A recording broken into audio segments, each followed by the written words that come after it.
vous avez choisi un islam pour le moins radical. Par exemple, ce soir, vous ne m'avez pas serré la main quand on s'est rencontrés. Pourquoi ? Eh bien, je vois que le prophète sallallahu alayhi wa sallam ne serrait pas la main aux femmes, un signe de respect envers la femme en fait. Et c'est pour ça, en suivant le prophète, que je n'ai pas serré la main, juste un signe de respect envers vous en fait. C'est vrai que la lapidation fait partie des textes religieux de l'islam et moi je ne suis pas un réformateur qui va réformer ces textes et les changer. Mais je pars d'une théorie de système et je dis que la Suisse est un autre système que le système islamique. Dans ce cas, il n'est aucune question d'appliquer ou de demander une application de cette punition. C'est très gentil de jouer sur la lapidation en disant c'est pas possible en Suisse parce qu'on a un autre système.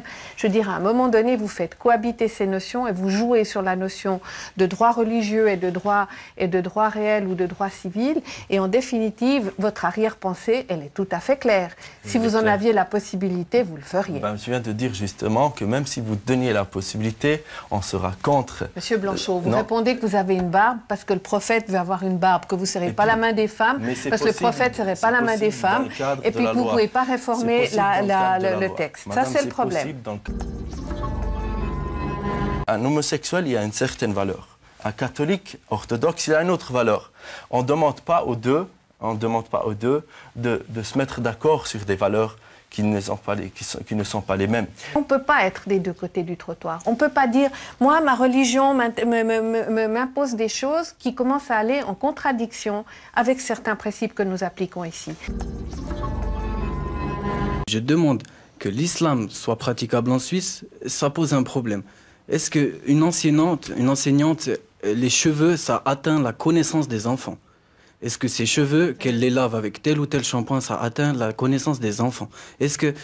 Moi, là, vous voulez parler du voile pour les enseignantes à l'école? Pour les enseignantes. Le symbole qu'il représente, et vous ne pouvez pas ne pas le comprendre dans le pays dans lequel nous vivons ici, est un symbole qui, par rapport notamment à l'égalité entre hommes et femmes, envoie des messages qui ne sont pas les messages que nous voulons diffuser dans l'école obligatoire et dans l'école publique. Il faut savoir clairement que le voile n'est pas un symbole islamique ou un symbole religieux, mais que c'est un acte de culte. Donc c'est un acte d'adoration.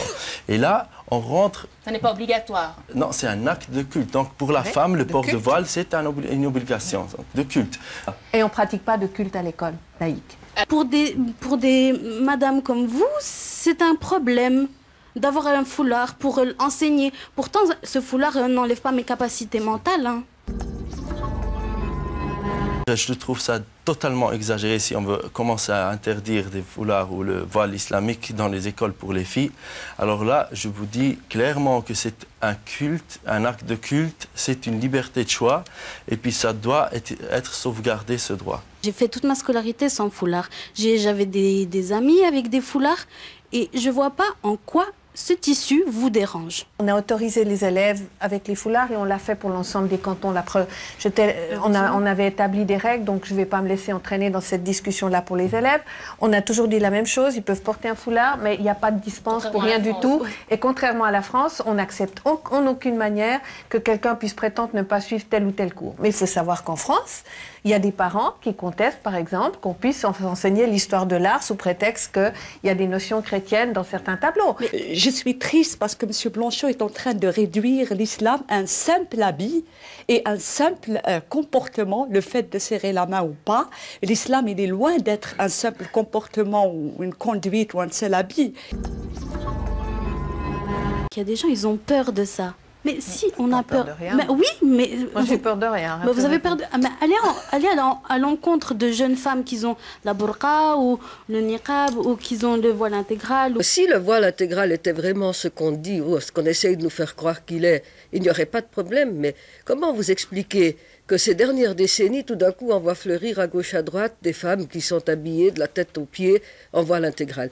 Qu'on ne nous raconte pas que c'est un choix, ça n'est pas du tout ça. Pourquoi c'est nécessaire? Il y a quelques-uns qui auront cette envie d'avoir des écoles musulmanes. C'est en sorte une école assez privée. Et là, dans un projet qui est plus loin, on n'a pas encore lancé le projet. Et vous avez des fonds étrangers? On peut laisser ça ouvert, moi je veux dire. Non, on le laisse très ouvert. Dites-le nous. Dites-le nous. Ben, je ne suis pas concret parce que déjà, moi, j'ai dit au début que le projet de l'école n'était pas concret.